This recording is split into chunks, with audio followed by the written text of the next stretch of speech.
کسی اپنی مخالف سیاسی جماعت کے خلاف نہیں یا حکمران سیاسی جماعت کے خلاف نہیں، قومی سلامتی کے اداروں کے خلاف ہے، چونکہ ایک بڑے ہی سوچے سمجھے منصوبے کے تحت دبے الفاظ میں بین السطور سابق وزیر اعظم عمران خان بار بار اشارتاً یہ کہتے رہے ہیں کہ اس سازش کا بنیادی مرکز جو تھا وہ پاکستان کی اسٹیبلشمنٹ تھی، اور اس کا ثبوت یہ بھی ہے کہ ان کے ایک قانونی مشیر ڈاکٹر بابر اعوان نے سپریم کورٹ میں اپنے دلائل دیتے ہوئے اس بات کا انکشاف کیا تھا کہ جب امریکی اہلکار پاکستان میں امریکی سفارتکار کے ساتھ ایسی نامناسب گفتگو کر رہے تھے اور دھمکی لگا رہے تھے مبینہ طور پہ کہ اگر عمران خان کے خلاف عدم اعتماد کی تحریک کامیاب ہو گئی تو سب کچھ ٹھیک ہو جائے گا، اور اگر ناکام ہو گئی تو پھر پاکستان کو اس کے نتائج بھگتنے پڑیں گے، تو اس گفتگو کے دوران کچھ اور خاص لوگ بھی اس ملاقات میں موجود تھے۔ تو یہ ڈاکٹر بابر اعوان نے ان خاص لوگوں کا بھی انکشاف سپریم کورٹ میں دلائل دیتے ہوئے کیا تھا، اور وہ خاص لوگ کون تھے؟ بقول ڈاکٹر اعوان کے وہ خاص لوگ امریکی سفارت خانے میں پاکستان کے دفاعی اتاشی تھے، یعنی کہ فوج کے ملٹری اتاشی، ایئر فورس کے ایئر اتاشی اور نیوی اتاشی بھی اس گفتگو میں موجود تھے، اور بظاہر ڈاکٹر بابر اعوان نے یہ کہنے کی کوشش کی اور عمران خان بھی یہ کہنے کی کوشش کرتے رہے ہیں کہ یہ دھمکی پاکستان کے اسٹیبلشمنٹ کو لگائی گئی تھی، اور یہ پاکستان کی اسٹیبلشمنٹ یا فوج کے ادارے کو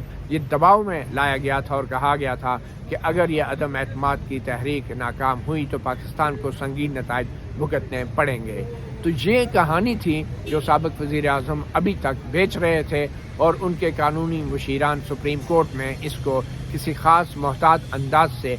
سامنے لانے کی کوشش کر رہے تھے۔ اب اتنی تحقیقات ہو چکی ہیں اور قومی سلامتی کمیٹی کا موقف بھی سامنے آ چکا ہے، تو پھر ہمیں دیکھنا چاہیے سابق وزیر اعظم عمران خان کے لاہور میں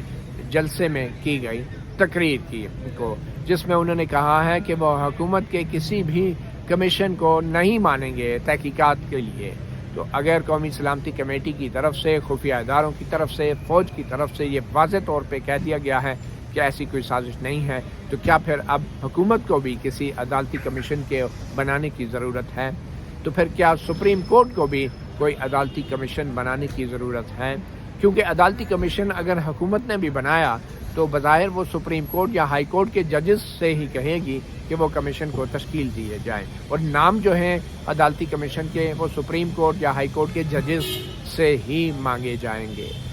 اب سابق وزیر اعظم کا معاملہ یہ ہے کہ ان کی جو عادتیں ہیں وہ بگاڑ دی گئی ہیں۔ سیاسی بچپن میں انہوں نے جو کچھ بھی مانگا ان کو مل گیا۔ 2014 میں انہوں نے دھاندلی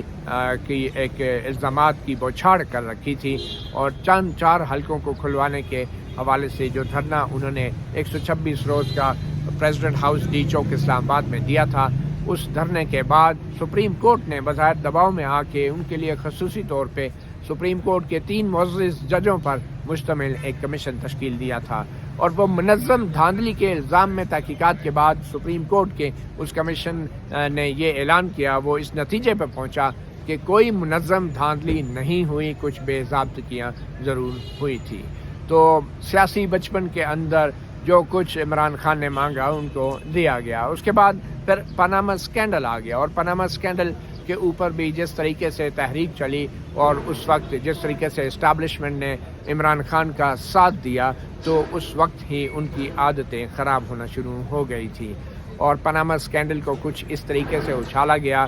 بشکریہ